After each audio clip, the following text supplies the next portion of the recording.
नमस्कार दोस्तों, आप लोगों ने महाभारत जरूर देखी होगी।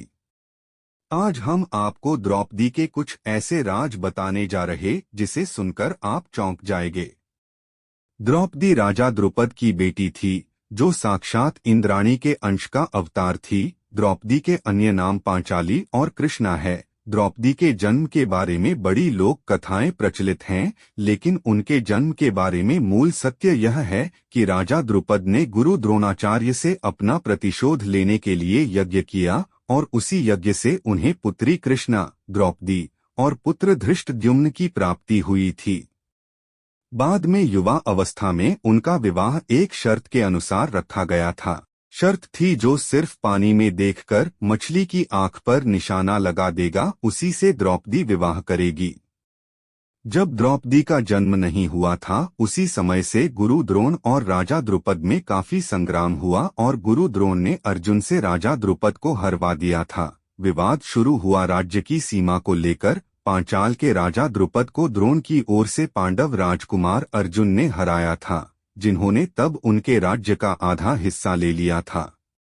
इसी बदले को पूरा करने के लिए द्रौपदी का जन्म हुआ था। द्रौपदी अपने भाई धृष्टद्युम्न के बाद यज्ञ की जलती हुई अग्नि से एक बेहद सुंदर काली चमड़ी वाली युवती के रूप में प्रकट हुई थीं। जब वह आग से प्रकट हुई तो एक स्वर्गीय आवाज, आकाशवाणी, ने कहा कि वह भारतवर्ष के धर्म के भविष्य में एक महान बदलाव लाएगी। बाद में यही बात सत्य निकली। धार्मिक कथाओं में द्रौपदी को दिव्य कन्या बताया गया है। इनका जन्म सामान्य तरीकों से न होकर हवन कुंड की अग्नि से हुआ था। इन्हें आजीवन कुंवारी रहने का भी वरदान प्राप्त था। इस वरदान के कारण ही द्रौपदी अपने सभी पतियों के साथ समान व्यवहार कर पाती थीं। सभी पतियों के साथ पत्नी धर्म को निभाते हुए भी द्रौपदी हमेशा कुंवारी रहती थीं। विवाह के बाद सभी पांडवों में यह आपसी सहमति बनी थी कि एक समय में द्रौपदी के साथ एक ही पांडव वक्त गुजार सकता है। जब कोई पांडव अपनी पत्नी के साथ होता था तो संकेत के तौर पर कक्ष के बाहर अपनी चरण पादुका रख देता था। लेकिन एक दिन जब युधिष्ठिर द्रौपदी के साथ कक्ष में थे, तब एक कुत्ता युधिष्ठिर का जूता उठाकर ले गया। इतने में अर्जुन किसी कारण उस कक्ष में आ गए। सजा के तौर पर अर्जुन को वन में जाना पड़ा। द्रौपदी ने कुत्ते को शाप दे दिया कि तुम खुले में संबंध बनाओगे और दुनिया तुम्हें देखेगी। द्रौपदी के 5 पति थे, लेकिन सभी में भीम से द्रौपदी का विशेष लगाव था। इसकी एक खास वजह भी थी। भीम ही एकमात्र ऐसे थे जो द्रौपदी के साथ होने वाले अन्याय के खिलाफ सबसे पहले आवाज उठाते थे।